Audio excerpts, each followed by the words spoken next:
करेंगे। ट्रंप ने ईरान पर हमला टाला है। ट्रंप ने ईरान पर बड़े हमले का फैसला रद्द कर दिया है। हालांकि लगातार डोनाल्ड ट्रंप की ओर से ये धमकियां दी जा रही हैं। अमेरिकी राष्ट्रपति ईरान के साथ डील के मसौदे पर सहमति जता रहे हैं। डील के मसौदे में होर्मुज खोलने पर सहमति बनी है, ये डोनाल्ड ट्रंप की ओर से कहा जा रहा है। ईरान पर बड़ा हमला करने की तैयारी थी। ईरान, पश्चिम एशिया के देशों ने हमला रोकने की अपील की है। डोनाल्ड ट्रंप ये दावा कर रहे हैं। ईरान से परमाणु खतरा खत्म होगा, ये भी डोनाल्ड ट्रंप की ओर से कहा जा रहा है। दुनिया के भविष्य के फायदे के लिए ये फैसला किया गया है। डील के मसौदे पर इजराइल भी सहमत है। डील जल्द हो वरना बड़ा हमला किया जाएगा, ये डोनाल्ड ट्रंप एक बार फिर से दोहरा रहे हैं, चेतावनी ईरान को दे रहे हैं। तो अमेरिकी राष्ट्रपति डोनाल्ड ट्रंप ने ट्रुथ सोशल पर यह दावा किया है कि फिलहाल ईरान पर बड़े हमले का प्लान उन्होंने टाल दिया है। अमेरिका ईरान के खिलाफ सेकेंड वर्ल्ड वॉर के बाद सबसे बड़ी सैन्य कार्रवाई के लिए पूरी तरह तैयार था।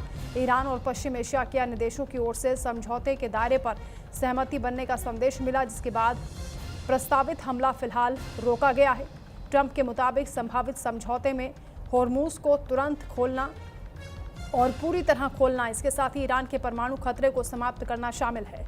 उन्होंने कहा कि दुनिया के हित और समृद्ध ईरान के भविष्य को देखते हुए उन्होंने सैन्य कार्रवाई रद्द करने पर सहमति दे दी है, बशर्ते जल्द समझौता हो जाए। ट्रंप ये भी दावा कर रहे हैं कि इजराइल की इस प्रतिबद्धता में अमेरिका भी साथ है। फिलहाल ईरान और इजराइल की ओर से ट्रंप के इस दावे पर कोई आधिकारिक प्रतिक्रिया सामने नहीं आई है। हालांकि ट्रुथ सोशल पर डोनाल्ड ट्रंप की ओर से दावा किया जा रहा है कि ईरान और पश्चिम एशिया के कुछ देशों की ओर से उन्हें ये कहा गया था, अपील की गई थी कि वो हमला ना करें, जिसके बाद सैन्य कार्रवाई को उन्होंने टाल दिया है। हालांकि साथ में उन्होंने ये भी धमकी ईरान को दे दी है कि अगर समझौता नहीं होता है डील के मसौदे पर, इजराइल अगर सहमत नहीं होता है तो बड़ा हमला किया जाएगा।